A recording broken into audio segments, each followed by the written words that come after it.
All right, good afternoon. So this is actually trial 2 at Lancaster. The search area was, I gave 8 minutes for search time, and there was a total of 6 hides. Start line was at the doorway here, just for the ease of flow of people, and then we had through this space here, the boundary went up to there. I did give kind of specifics that there was no tree and no mulch in play, but all walls and any even concrete in play. So the first hide was actually, this hide actually is cypress and a cardboard straw, and it was tucked up underneath the base of the handicap ramp here. Hide number 2 was in the, I call this the vestibule, I don't know if this is the right answer or not, but it was tucked right down here in the molding, and that is actually birch in a cardboard straw. So then our interior space was basically this small space in here. Your dog could go up the steps, but technically the steps are not in play, or down the steps.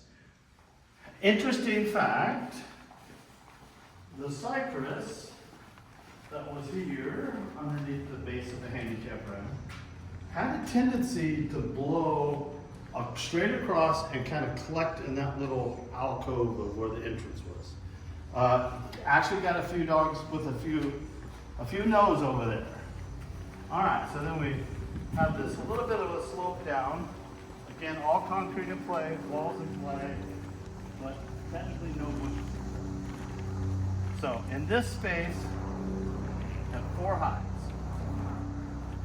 I had clove here, and this was in a shrink wrap tube that's tucked kind of out of, kind of like on this side here, tucked underneath there. Then I had birch on the inside towards the back, and that was in a cardboard straw. Coming on down the way, down this little alleyway here, which we had some really strange wind currents happening here, to be expected. Had birch tucked up underneath here. That was also in a cardboard straw. And then on the corner, actually I almost see it's kind of starting to drop in a cardboard straw. This also was birch. So, interesting thing is that the birch there did kind of work like in a little circle manure, kind of collected the corner, and it seemed to pull towards this drain. So a lot of dogs got sucked into the drain, and then they kind of got baited back and forth with the hide that was in the landscape timber or the timber there. Very high success between these two. If your dog got to the corner, they normally sorted them out. There was, people thought maybe a little bit of crittering because dogs were chasing few dogs were chasing odor to the drain a little bit, but really a high success rate with these two.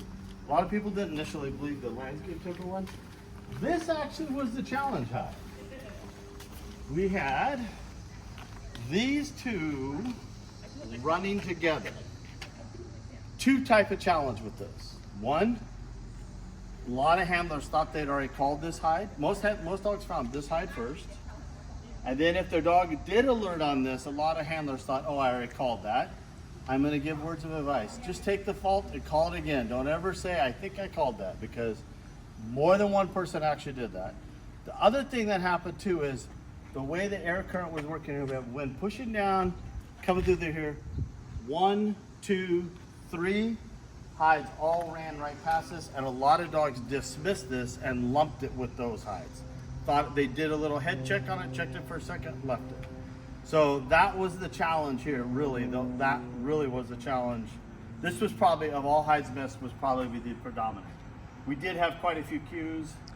I think of 16 or 17 dogs. I think there were 17 dogs ran. I think I had 4 or 5 cues, if I remember it off the top of my head.